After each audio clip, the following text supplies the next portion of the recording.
महलक करम में नाम बढ़ाई, राम न सकहि नाम गुण गाई, राम न सकहि नाम गुण गाई। श्री राम जय राम जय जय राम बोलो, श्री राम जय राम जय जय राम।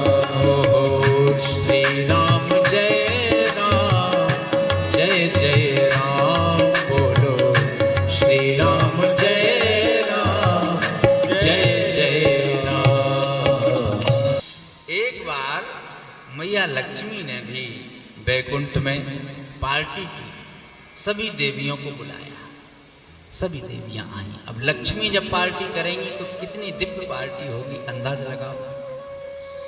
सब ब्रह्माणी भी आई हैं, और समस्त देवताओं के घरों से देवियां भी आई, और भगवान भोलेनाथ के यहां से माता पार्वती को भी बुलावा भेजा।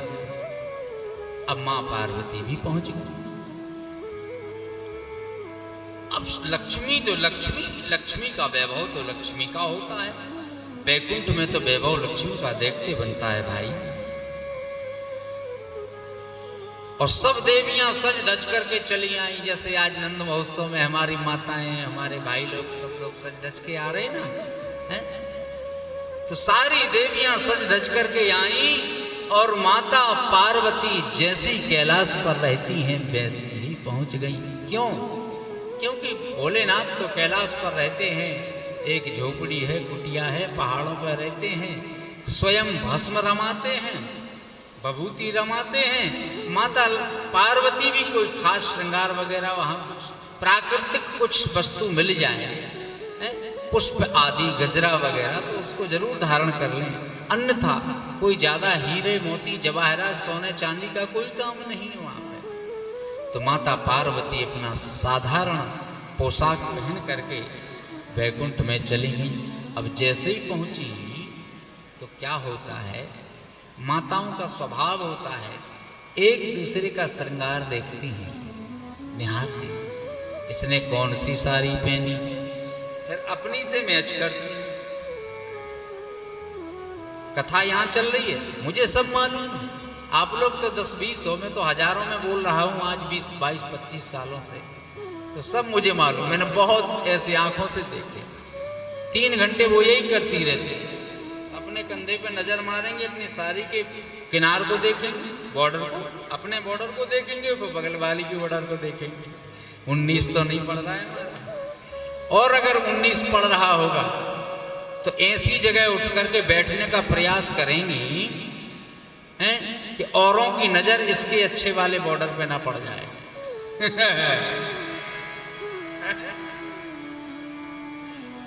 इसे कहते हैं ब्रह्म ज्ञान। बोले बाके बिहारी लाल की। माता लक्ष्मी के पास जब माता पार्वती पहुंची तो वो भी बेचारी साधारण श्रृंगार में। तो माता लक्ष्मी एक दूसरे का, आप जो आती चली जा रही हैं, तो जो लोग नई नई आई हैं उनसे इंट्रोडक्शन करा रही थी। तो माता पार्वती को तो कौन नहीं जानता कि ये तो लक्ष्मी की बहन है सगी, उमा रमा ब्रह्माणी तीनों सगी बहन है। अब माता लक्ष्मी तो शर्मिंदा होने लगी।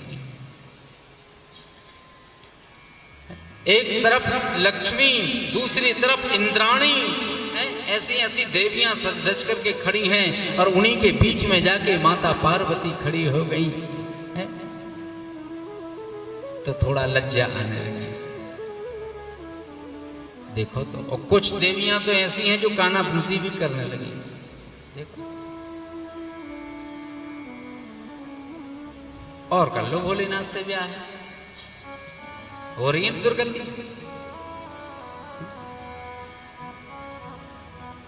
खुद बभूति रमाते हैं, बिचारी को भी बभूति रमवा रखी। माता पार्वती को देख और माता पार्वती का कुछ देवियां उपहास उड़ाने लगी तो माता लक्ष्मी को अच्छा नहीं लगा। तो माता लक्ष्मी पार्वती से बोली, सुनो देवी, ए बहन उमा, आओ मेरे पास, मैं बहुत अच्छे अच्छे वस्त्र आभूषण आपको दे रही हूँ, इन्हें पहन लो, इन्हें धारण कर लो। माता लक्ष्मी कहने लगी, नहीं बहन, मैंने जो पहन करके आई हूं मैं वही पहनूंगी। क्यों? अरे मैं आपकी बहन हूं, मुझसे लो ना। सोना चांदी हीरे मोती जवाहरात खूब वस्त्र भरे पड़े हैं, खूब आभूषण भरे पड़े हैं, जो चाहिए सो ले लो। ये हंस रही है ना, इनके मुंह पर ताला लगाना है मुझे। मां पार्वती कहती हैं, सुनो लक्ष्मी, मैं स्वामी की आज्ञा के बिना कुछ नहीं कर सकती। मेरे स्वामी के पास जो है मैं उसी में गुजारा करती हूँ। और सुनो, मैंने उनसे ये सीख लिया है कि जो प्राप्त है सो पर्याप्त है, जो प्राप्त है वो पर्याप्त है और नहीं चाहिए। अरे लक्ष्मी, तू तो बात पता नहीं कैसी बात कर रही है, मैं तेरी सगी बहन हूं, चाहे आप कुछ भी क्यों ना हो।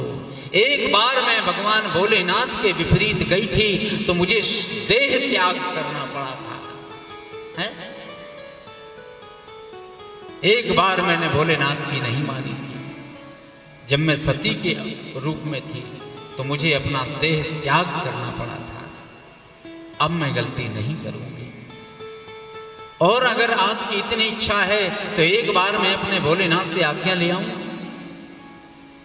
मैं पूछ आती हूं, अगर वो कह देंगे तो मैं ले लूंगी। और पार्वती आई भोलेनाथ के पास, स्वामी, माता लक्ष्मी मुझे कुछ देना चाहती है, क्या मैं ले लूं? भगवान भोलेनाथ ध्यान में बैठे हुए थे, नेत्र खोले। देवी, भोलेनाथ तो सब देख रहे थे कि वहां हो क्या रहा है। क्या बात है? कुछ नहीं महाराज, मैं इतनी बात पूछने आई हूं दोबारा कि लक्ष्मी कुछ देना चाहती हैं, क्या मैं ले लूं? क्या देना चाहती हैं? बोली, दौलतें देना चाहती हैं। वाह! भगवान भोलेनाथ समझ गए कि माता लक्ष्मी को अपने वैकुंठ के वैभव पर अहंकार है, तभी तो पार्वती को साधारण वेशभूषा में देख माता लक्ष्मी को नीचा देखना पड़ रहा है। माता लक्ष्मी क्या सोचती है कि पार्वती मेरी इंसल्ट करा रही है, मेरी बेइज्जती करा रही है। भगवान भोलेनाथ समझ गए कि लक्ष्मी को अहंकार है और लक्ष्मी का अहंकार नष्ट करने के लिए भोलेनाथ ने एक लीला रची। क्या लीला? जाओ देवी, उनसे कहना कि मैं ले लूंगी, लेकिन जितना मुझे चाहिए। कितना? बोले, तौल के लूंगी। माता पार्वती बोली, प्रभु कितना लूं? 1 किलो, 2 किलो, 50 किलो, कितना ले लूं? भगवान भोलेनाथ ने कुटिया के बाहर एक तुलसी का वृक्ष लगा था, उसमें से एक तुलसी का पत्ता तोड़ा और तुलसी के पत्ते को तोड़ करके मां पार्वती के हाथ में दिया। जाओ पार्वती, माता लक्ष्मी से कहना कि इसके वजन को तौल करके आपके पास जितना हो वो सब दे दो। तुलसी का पत्ता लेकर के माता पार्वती जब बैकुंठ में पहुंची,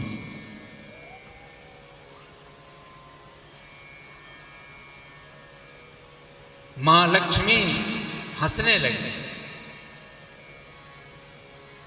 वाह! अरे लक्ष्मी, पूछ आई? हाँ, मैं पूछ आई। अगर हो सके तो लक्ष्मी, पत्ते के वजन के बराबर कुछ आप मुझे दे दो। लक्ष्मी हंसने लगी। अरे पार्वती, हमें तो लगता है कि भगवान भोलेनाथ भांग खा खा करके सठिया गए, बुद्धि खराब हो गई। अरे लक्ष्मी से ले रहे हैं, अरे बड़ा सा बांट दे दिया होता 10 किलो का, 50 किलो का, 1 कुंटल का, तो बात जमती। ये क्या, अरे इस पत्ते के बराबर तो एक नाक की लौंग भी नहीं बैठेगी। पार्वती कहती हैं, देवी कुछ भी हो मैं इसी के वजन से ही लूंगी। तराजू लगाया गया, चलो ठीक है, जब नहीं मानती तो इसके वजन से ले लो। तराजू जब लगाया गया, एक तरफ तुलसी का पत्ता रख दिया और पलड़ा झुक गया नीचे, दूसरी तरफ माता लक्ष्मी ने एक सोने की लौंग ला करके रखी। क्यों? क्योंकि हो सकता है ये तो पत्ते से भी ज्यादा भारी हो। कुछ नहीं हुआ। माता लक्ष्मी ने जब पलड़ा नहीं हिला तो थोड़े सोने चांदी के आभूषण उठाए और वो पलड़े पर रख दिए, दूसरे पलड़े पर। तब भी तुलसी के पत्ते वाला पलड़ा हिलता नहीं है। माता लक्ष्मी ने सोचा, हे भगवान, ये पत्ता इतना भारी भला हो कैसे सकता है? इतना वजन इसमें कहां से आया? माता लक्ष्मी ने, मेरी माताओं, मेरे श्रोताओं, अपने जितने आभूषण थे सारे आभूषण रख दिए, लेकिन तुलसी का पत्ता उस पलड़े को हिलने नहीं देता। अपने कक्ष में गई और जो माता लक्ष्मी का खजाना था, बड़े बड़े रत्न मणि माणिक्य आदि जिस खजाने में भरे हुए थे, पूरा खजाना लाई माता लक्ष्मी और उस पलड़े पर रख दिया। तब भी तुलसी के पत्ते वाला पलड़ा हिलता नहीं, हिलता। माता लक्ष्मी आश्चर्यचकित रहेगी, हे भगवान, ये तुलसी के पत्ते में ये चमत्कार कैसे? माता लक्ष्मी को क्रोध आने लगा। अच्छा लक्ष्मी, ये कोई जादुई पत्ता लेकर के आ गई हो आप, इसमें जादू है लगता है। मैं देखती हूं इसमें कितना वजन है। जब कुछ नहीं बचा खजाने में तो माता लक्ष्मी ने सांकर पकड़ी और अपना एक चरण उठाया, बोले मैं खुद चढ़ जाऊंगी उस पलड़े। सोई मेरे नारायण प्रभु दूर से इस दृश्य को देख रहे थे, आकर के लक्ष्मी के को पकड़ करके पीछे खींच लिया। अरे देवी, सबरी कट गई, आपकी तो कट गई, अब कम से कम मेरी तो मत कटाओ। नहीं, छोड़िए मुझे, इस पत्ते में इतना वजन कैसे आया? मैं खुद इस पलड़े पर चढ़ जाऊंगी। भगवान बोले, लक्ष्मी, आपके जैसे हजारों लक्ष्मी भी अगर इस पलड़े पर चढ़ जाएं तब भी उस पलड़े को हिला नहीं सकती। क्या कह रहे हैं प्रभु? छोड़ दो अपने अहंकार को, भूल जाओ अपने घमंड को। लक्ष्मी, आप अपनी बेइज्जती, अपने आप को लज्जित महसूस कर रही थी माता पार्वती को इस महफिल में बैठा देख करके, अपनी बहन को। व्यक्ति का व्यक्तित्व तो केवल उसके चेहरे मोहरे से पहचाना जाता है, उसके कपड़े लत्तों से पहचानेंगी, उसके वस्त्र आभूषणों से ही पहचान होगी उसकी। व्यक्तित्व कोई व्यक्तित्व नहीं होता। देवी, बहुत बड़ी गलती कर दी आपने, क्षमा करना प्रभु। लेकिन बताओ, इस पत्ते में इतना वजन आया कहां से? मेरे नारायण प्रभु ने उस पत्ते को उठाया और पत्ते को उठा करके लक्ष्मी की आंखों के सामने किया। बोले, देखो देवी, गौर से देखो इसको। जैसे गौर से लक्ष्मी ने देखा, उस पत्ते पर क्या लिखा था? राम। भगवान भोलेनाथ ने उस तुलसी के पत्ते पर राम नाम लिख करके दिया था।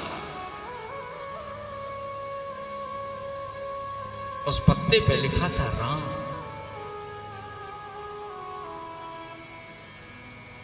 लक्ष्मी कान पकड़ करके क्षमा मांगने लगी पार्वती से और नारायण प्रभु से, क्षमा करना प्रभु, आपके नाम की तो संसार में भला कोई बराबरी कर ही नहीं सकता। सुखदेव कहते हैं, परीक्षित समझे, ये है मेरे गोविंद के नाम का महत्व। एक नाम में इतनी पावर है, इतनी ताकत है कि लक्ष्मी भी पलड़े को नहीं हिला पाई। और जो जीवन भर मेरे प्रभु का नाम जपते हैं, राम राम राम राम राम राम राम राम, कलयुग केवल नाम आधारा, कलयुग केवल नाम आधारा। सुमिर सुमिर नर उतरहि पारा, सुमिर सुमिर नर उतरहि पारा। कह लग करऊं में नाम बढ़ाई, राम न सकहि नाम गुण गाई, राम न सकहि नाम गुण गाई। श्री राम जय राम जय जय राम बोलो, श्री राम जय राम जय जय राम। हो श्री राम जय राम जय जय राम बोलो, श्री राम जय राम जय जय राम। सुखदेव कहते हैं परीक्षित, ये मेरे प्रभु के नाम की महिमा है। इसलिए हरेर नाम हरेर नाम हरेर नामैव केवलम, नास्तैव नास्तैव नास्तैव गतिरन्यथा।